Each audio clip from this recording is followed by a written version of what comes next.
Well, we're continuing our chat with business attorney Brian King, who can be reached businessattorneylaw.com. And the most recent segment, we talked about 3 reasons why most businesses fail. And one of them has to do with partners kind of butting heads. Right. Do you feel a bit like a marriage counselor sometimes? Sometimes I do, yes. I mean, I used to do more litigation than I do right now. And one of the biggest areas of litigation was partnership disputes.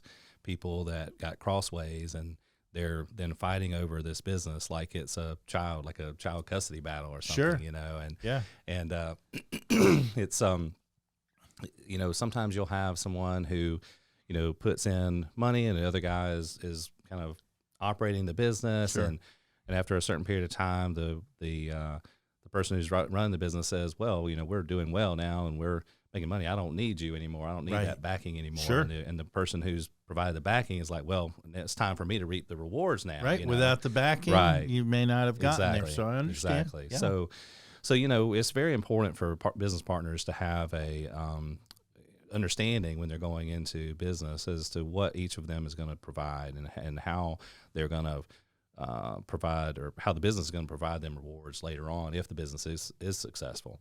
And sometimes that means, like maybe the funding guy, maybe he gets bought out at a certain point, with a return on his investment, But it's good to have that thought out beforehand and have an agreement as to how that's going to occur and how the purchase would occur and what the purchase price would be, even, like what kind of return is this, is having a 2 times return reasonable, or 3 or 1.5, or what makes sense for that business and for those investors or Sure. those business owners. So and so having kind of an understanding. So one, you have an operating agreement that will outline how they're going to operate together, and who's going to have whether they're going to have equal vote or whether they're going to have differing voting percentages, and then also the financial percentages as well.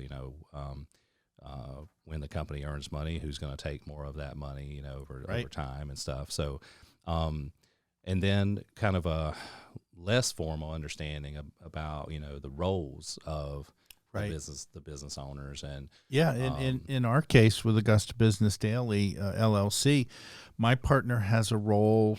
I have a role. When you sit down with partners, do you find that sometimes the partners work in the business, or is it mostly like he's kind of a silent partner that just brings the money in? I see both. I mean, I've seen partners who both of them are there day to day, and they're working together, and they're kind of dividing up responsibilities. Mm-hmm. And then I've also seen where some of the partners, more of the maybe more of the funding aspect, but they really just want to have a say on major decisions, like Mm-hmm. okay, whether we're going to sell the business or not, or whether we're going to expand to another location, or Hiring, firing, that Mm-hmm. kind of thing. And but otherwise, as long as everything is going okay, they just kind of want to sit on the sidelines and kind of make sure everything is going okay. But it really just depends. I mean, it really just Mm-hmm. depends on the relation between the business partners and how they want to do things.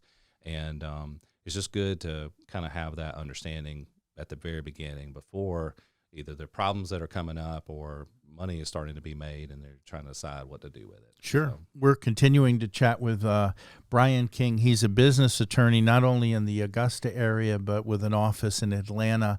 And the best thing to do is go online to businessattorneylaw.com, And Brian's also a thought leader on the Augusta Business Daily page, so you can look at a lot of archived podcasts and articles. And I'm just really curious, are most business owners sole proprietors, or are there typically partners in a company? well, it really depends on the business. If I don't know the statistics on how many are sole proprietors and how many are partners, but yeah, I mean, I would say this. I mean, if you have a good business idea and you feel like you can accomplish everything on your own and you can run the business yourself, then do that. But if you have someone that you trust, I mean, that's the biggest issue with partners is you've got to be able to trust them and be able to come to understandings with them and feel like you can work with them, because you may be, like you said, married to these people Sure. For years and years. And That's right. so, if you can find that kind of person and have that kind of relationship, then it's great, and you can have a lot of fun together and and make money together. We'll leave it there. That's a great way, I suppose, to wrap it up. And hey, we want to just mention that we're here today as a service of the folks at Get Up Productions, Augusta Podcasts, and they're in downtown Augusta, headquartered here, and they can do podcasts really anywhere. And the point of the matter is, if you're an organization or a company and you'd like to have a long-form way to get some concepts out there and inform folks a little bit more than a 30-second soundbite, they may be of help to you, and all of their information is up on the screen.